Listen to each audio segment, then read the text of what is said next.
tapi hanya untukmu saja. Ajari kami menggunakan hidup kami, waktu kami, tenaga kami, energi kami hanya bagi kemuliaan keagungan-Mu saja. Terima kasih Tuhan, terima kasih Yesus, sudah pimpin kami memuji dan menyembah-Mu ya Tuhan. Sekarang kiranya kami akan dengar firman-Mu ya Tuhan. Urapan kami yang berguna ini layakan agar Kau pakai dan firman-Mu ini untuk dimengerti dalam firman-Mu ya Tuhan. Nah, firman yang kami dengar tidak akan kami dengar dengan sia-sia, tidak akan tumbuh subur dalam hati dan pikiran kami. Terima kasih ya Tuhan. Berbicara ya Tuhan, kami siap mendengarkan. Dan di dalam nama Tuhan Yesus, kami serahkan jantung dan firman ini dari awal, pertengahan, hingga akhir dalam puasa. Di dalam nama Tuhan Yesus, kita semua yang siap diberkati berkata, amin. Selamat pagi, shalom, saya kira ikhlas yuk, jangan ngantuk. Selamat pagi, shalom. Yang lupa dengan saya, nama saya Pak Pendeta Thomas Wiharto, kami tinggal di Semarang dan Salatiga. Pagi ini saya pemberani datang sendirian karena istri sedang istirahat di rumah bersama anak sakit, dia sakit ringan tidak bersumber. Jadi kami nggak mengajarkan kegiatan.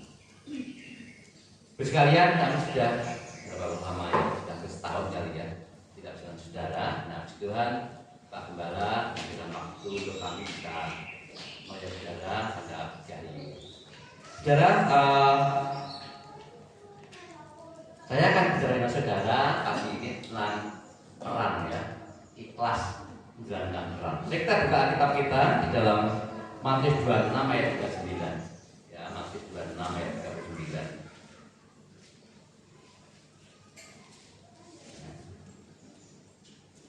Pak Gembala besok kasih besok ya di belakang kasih televisi.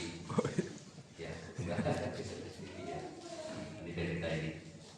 Ya. Matius 26 ayat 39. Yang ketemu boleh baca dulu ya. Yang ketemu ya Matius 26 ayat 39. Ini adalah peristiwa sebelum Yesus itu menjalankan perang di akhir-akhir periodenya, di mana dia akan diserahkan kepada dunia ya, orang-orang Taurat, orang Farisi. Diserahkan untuk apa?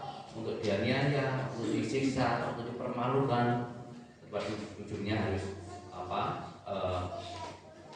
mati disalibkan sebelum dia bangkit dan naik ke surga. Ini adalah peristiwa akhir kemanusiaan Yesus yang mengatakan Matius 6 ayat 9, maka ia Yesus ya maju sedikit lalu sujud dan berdoa, katanya, ya Bapakku, jikalau sekiranya mungkin biarlah cawan ini lalu daripadaku, tetapi janganlah seperti yang ku kehendaki, melainkan seperti yang engkau kehendaki. Saudaraku, walaupun Yesus ini dirinya adalah Allah ya, jadi secara manusia tidak ada yang mau menjalankan peran seperti yang Yesus harus lakukan, yaitu apa? Lahir ke dunia nggak seenaknya, ya harus lahir di tempat yang sangat sederhana, harus menderita ya sebagai orang yang paling bawah, kemudian dia dipermalukan dan harus ini kalau mereka hanya akan ya ini benar-benar akan mengalami, sehingga dia di Getsemani ya berdoa menyerahkan diri. Secara manusia nggak kuat dengan perannya, harus menderita. Siapa yang nggak mau? Siapa barangkali di sini ada yang mau menderita? Nggak ada ya. Kita juga nggak mau. Yesus ini kalau mungkin ya bela jatah menderita caman ini lalu daripadaku. Tapi jangan kehendakku, tapi manusia. Karena kalau menjadi manusia hanya dipikir untuk diriku sendiri. Tapi apa yang dia inginkan sekalipun berat ya. Sekalipun berat, apa kata Yesus? Melainkan apa? seperti yang engkau kehendaki. Kehendak Bapa adalah apa? Supaya Yesus ini mati, ya, menjadi tebusan bagi banyak orang, bagi banyak manusia. Supaya kita ini yang berdosa dibenarkan, supaya yang salah ya dibenarkan juga, jika kita layak bersama dengan Allah di surga. Amin. Ya jangan ngantuk ya, jangan ngantuk. Tapi kalau memang nggak bisa nahan, bisa habis dulu, nggak apa-apa. Nah sebelahnya kalau misalkan yang ngantuk ya jangan diganggu, karena nanti itu pasti karunia. Ya kita orang yang tidur di udah bintang 5 atau rumahnya sangat mewah, itu adalah tidur dengan AC yang enak. Banyak loh nggak bisa tidur, tapi giliran masuk ke gereja hanya di kursi bisa tidur. Jadi teman jangan diganggu ya, ini kasih karunia masalahnya. Ya. Baik, saudaraku, karena dalam peran Yesus sudah memberikan teladan, sekalipun berat, tapi dia memaksa dirinya. Ya, janganlah seperti yang ku kehendaki, tetapi apa? Engkau Allah Bapa kehendaki. Nah, sebenarnya dengan kita nih, kita akan dengan contoh kitab, tapi kalau usah dibaca nanti kelamaan ya. Hosea itu adalah nabi kecil. Apa perannya Yosua? Kita mengatakan supaya apa? Hosea ini menikahi perempuan sundal, pelacur. Ya. Dia sampai punya anak 3 kali. Ngerti bahwa ini pelacur, tapi bapak minta ayo nikahilah dia. Apa Hosea ikhlas? Enggak ikhlas juga. Ini pertanyaannya, kenapa kok sampai Bapak Allah itu mengutus Hosea untuk menikahi pelacur? Supaya jadi alat ngomong dengan orang Israel. Ini loh, orang Israel itu seperti perempuan sundal ini. Dan Hosea seperti Allah. Sudah nggak ada orang mau. Siapa sih yang orang sundal? Nggak ada yang mau. Dinikahi Hosea, begitu sudah punya anak, bersundal lagi, mencari kekasih yang lain, apa tuh? Dewa-dewa yang lain, ilah-ilah yang lain. Inilah perempuan sundal. Begitu sudah dapat suami, itu masih cari laki lain. Itu pun juga masih mau lagi Hosea ini. Akhirnya punya anak yang kedua. Setelah punya anak, apakah dia bertobat? Enggak juga. Seperti itu pula, masih cari laki lain. Itulah orang Israel, kayak perempuan sundal, tidak pernah bersyukur, tidak pernah puas dengan apa yang sudah diterima ini, tapi selalu cari yang kurang. Ya. Nah terus seperti itu. Apakah mau Hosea? Enggak ada mau.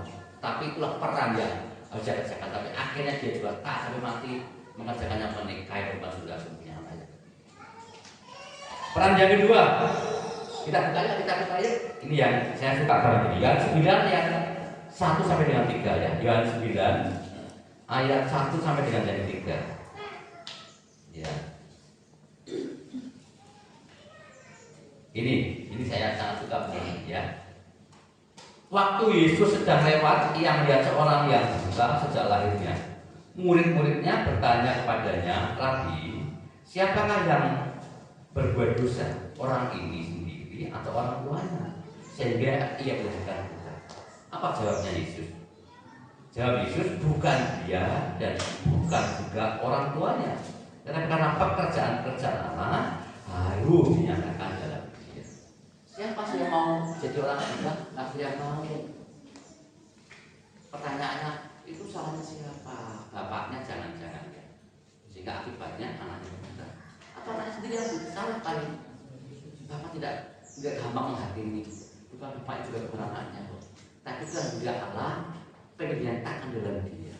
Dan akhirnya drama berikutnya ini, orang buta yang disembuhkan itu. Dan ketika disembuhkan itu jadi iklan kepada orang sekitarnya bahwa Yesus adalah Tuhan yang punya kuasa. Itu adalah kehidupan. Ya.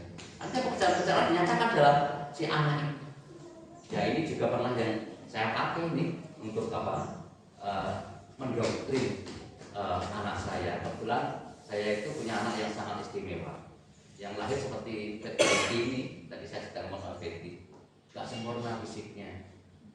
Saya ngomong sama dia begini, sama loh, kalau Pak suruh milih, aku juga gak mau jadi lahir di Indonesia dan Jawa ini. hitam, bolotan kayak gini. Dia nggak gagah siapa yang ini gitu loh, nggak mau juga gitu loh ya. Nah pertanyaannya kenapa kok dibuat seperti ini? Jangan salah loh, Bapak sedang Tuhan dan dengan Bapak ini, walaupun orangnya hitam itu kecil, kehitam-hitaman mangkal gitu loh, tapi Tuhan ingin bicara ini walaupun hitam, dekatnya seperti lebih orang yang putih, orang yang gagah, seperti itu kira-kira. Itu begitu Randy. Tapi apa yang saya katakan dengan anak saya ini? Kamu diciptakan secara ini loh, secara istimewa. Mungkin ya nanti Tuhan akan bicara kepada banyak orang untuk menguatkan orang yang sempurna fisik itu, tapi jiwanya lemah, cengeng, gampang menyerah, tidak ada daya juang.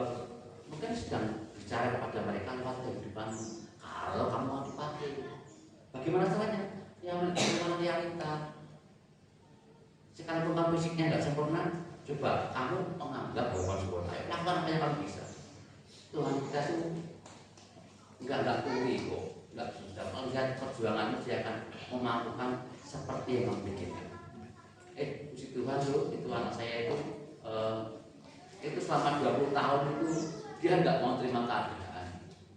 Siapa sih yang mau terima? Di sekolah juga dibully lagi sama teman-temannya, ya dibully. Kemudian baru setelah lulus sekolah lah kuliah, itu baru terima realita, berjalan dengan dia sendiri, dia bisa kuliah, nilainya nggak jelek, bisa naik kendaraan, dia tak jadi nyopir juga, ya, dia memaksa tangan untuk bisa pegangan harus perlu perjuangan, ya, ini seperti ya, ngangkat barang ini perlu perjuangan, terus itu kan, ya. Hari ini nggak ikut gara-gara dia jadi jiwanya ibunya, nunggu ibunya sakit, apa yang diperlukan dia. Padahal dia hamil tua, mari dulu Kak Gembala kami juga. Kan nggak kelihatan kan sakit itu kan, usianya nggak sempurna terus, ya kayak orang stroke itu. Ya, kebetulan sekarang sok-sokan jadi konsulennya banyak orang. Dia boleh diperpajakan, sudah berusaha satu kemarin kerja di Jakarta. Ya baru pulang kemarin minggu ini pulang, begitu Sabtu pulang, Minggu pulang sampai di rumah minggu sore, Senin langsung ngerawat ibunya. Ya, puji Tuhan jadi hari-hari ini banyak yang dipatkan. Saya patut cerita tentang Betty kepada anak saya nggak pernah biasa sama kamu katanya ya. Mama itu kan sebetulnya kesini, tapi kok ya gara-gara tadi itu harus melayani ibunya. Ini yang saya pakai. Ya banyak orang loh yang fisiknya sempurna, tapi jiwanya keropos, ya, yang lainnya dia pengen dilayani, pengen ditolong, ya, merasa nggak bisa. Ayo nak, kita bangkitkan semangat dari dalam kamu, ya. Dan Tuhan setelah berdamai dengan dirinya sendiri, menerima realita, ya dimampukan Tuhan. Hari ini ya sama seperti umumnya pada kita. Bedanya kalau kita bisa itu dari perjuangan, dari dia berjuang, ya. Itu adalah contoh dari peran yang memang harus diambil. Nah kemudian peran dari kita sendiri, contohnya adalah Yesus sendiri di Matius 10:45, bahwa Yesus itu dalam peran di dunia ini nggak enak.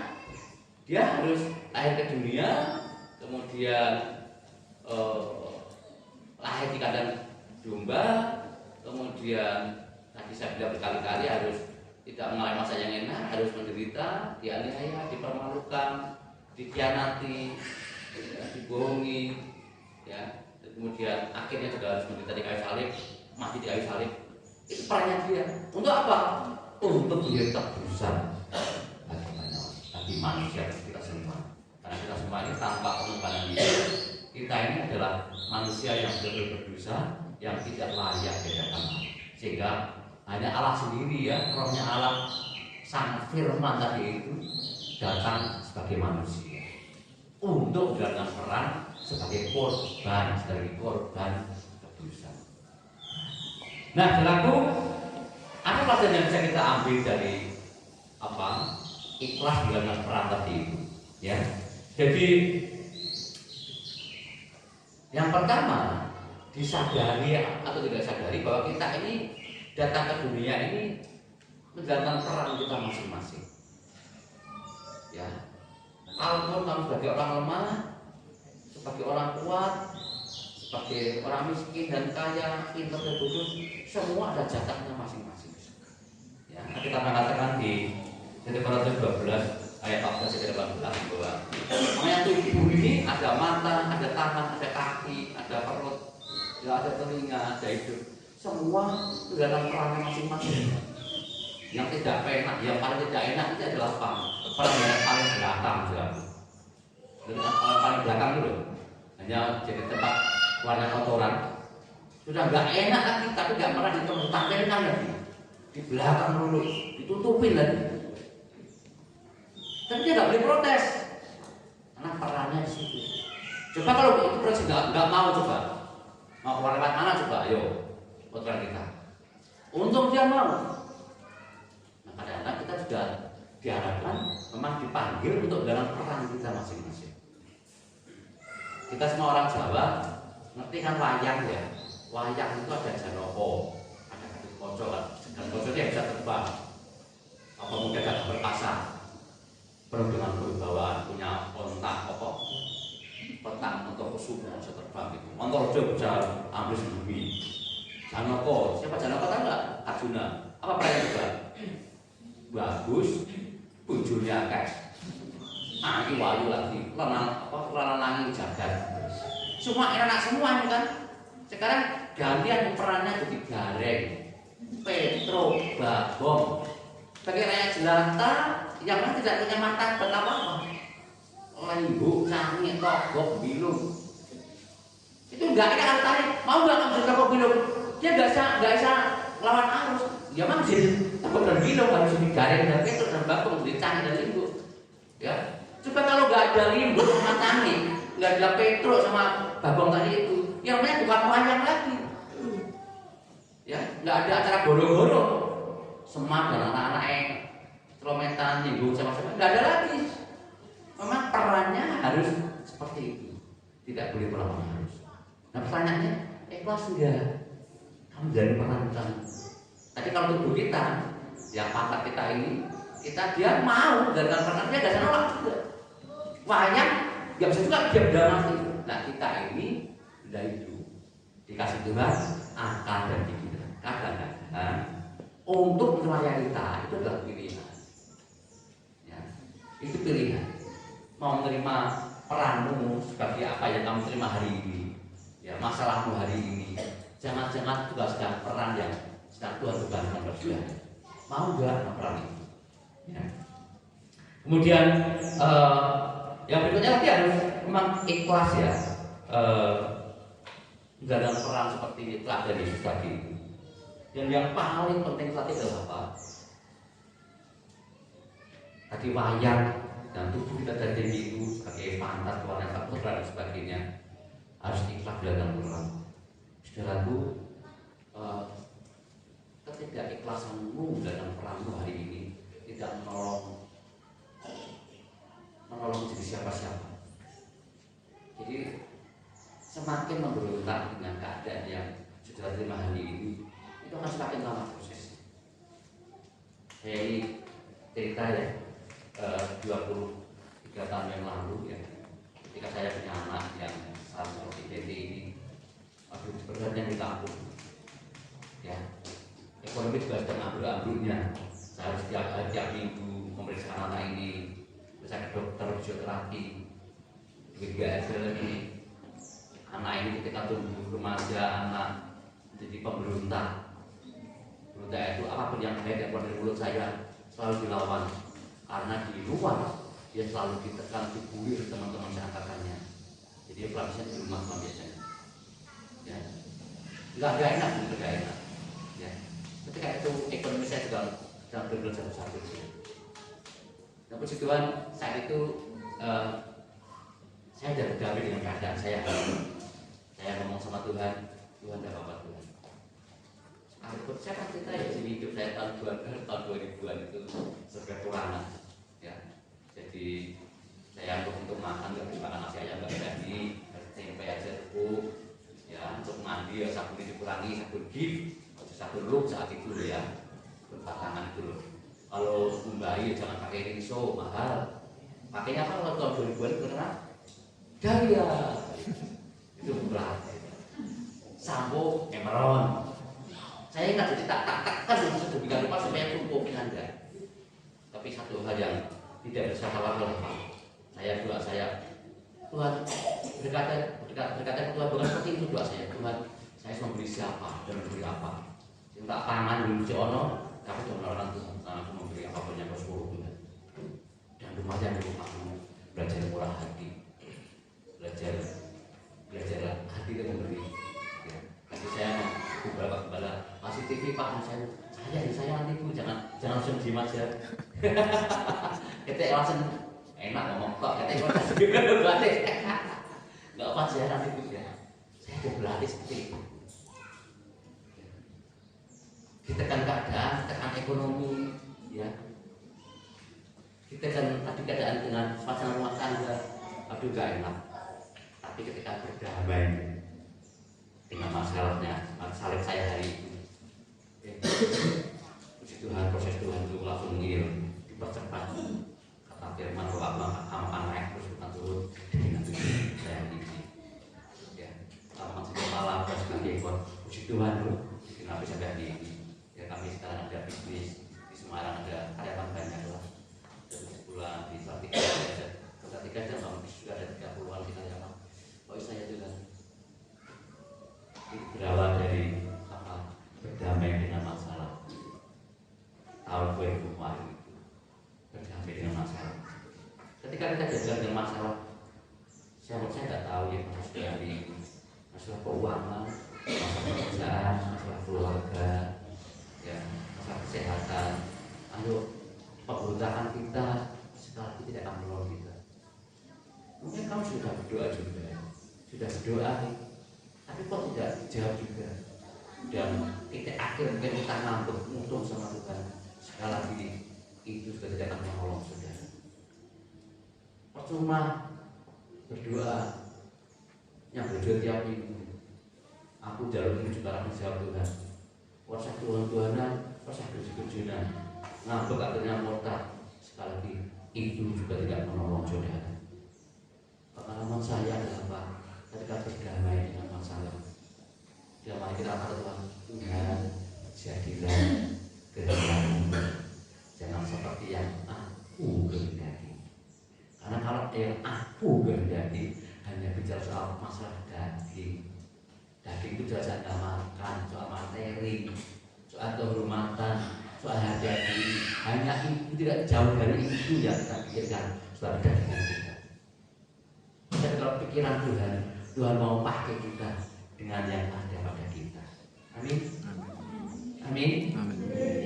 Jadi yang hari ini sedang dengan keadaan yang tidak ada ini. Mungkin saya sedang kekurangan. Ayo jangan menolong dirimu dengan berbagai upaya untuk mengatakan supaya kita tidak miskin. Jangan. Utang tidak salah, tidak tidak dosa, tidak sih utang itu, ya. Tapi sepanjang Alkitab yang saya pelajari sini, kita tidak mengajari supaya aku berutang. Kita mengajari cukup kalah dengan apa yang ada padamu. Apalagi kalau hanya utang, utangnya untuk membayarkan casing kita, untuk kebutuhan konsumsi, sifatnya supaya aku kelihatan tidak miskin, supaya aku kelihatan mampu, supaya aku kelihatan kuat. Sekali lagi itu hanya kelihatan, hanya pura-pura. Tuhan pengen yang sesungguhnya. Jangan kelihatan miskin tapi memang tidak miskin, supaya tidak ada orang miskin di antara kamu. Bagaimana caranya? Kita mau dipakai sejak awalnya. Ya. Kemurahan hati yang dimiliki Tuhan. Jangan pelit, tenagamu jangan pelit, duitmu jangan pelit, ya. Perhatianmu jangan pelit, pedulimu jangan simpan dirimu sendiri.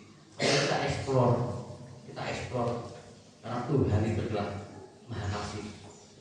Satu hal, hatinya Tuhan itu adalah roh belas kasihan itu sampai kapanpun itu dasarnya karena belas kasihan. Termasuk Yesus dalam dunia karena Bapa mengasihi kita. Kalau belas kasihan itu adalah sebuah pengorbanan yang tanpa pamrih.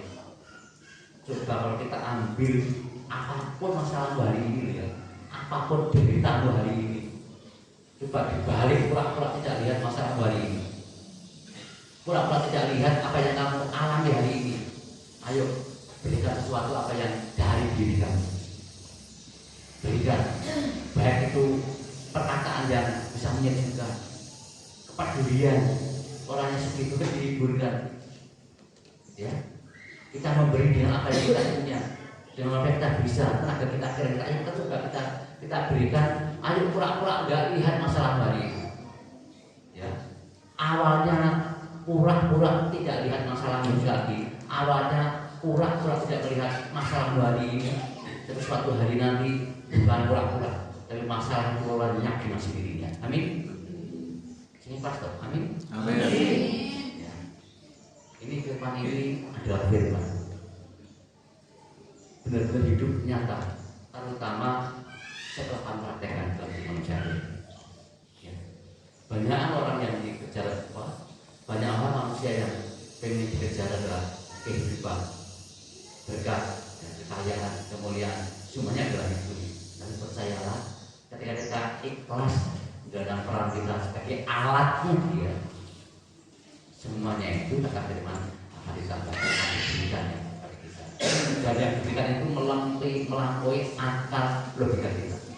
Apa yang tidak pernah kamu lihat, tidak pernah kamu pikirkan, yang tidak itu dalam hati, itu yang sedang Tuhan sediakan untuk kita yang mengasihi.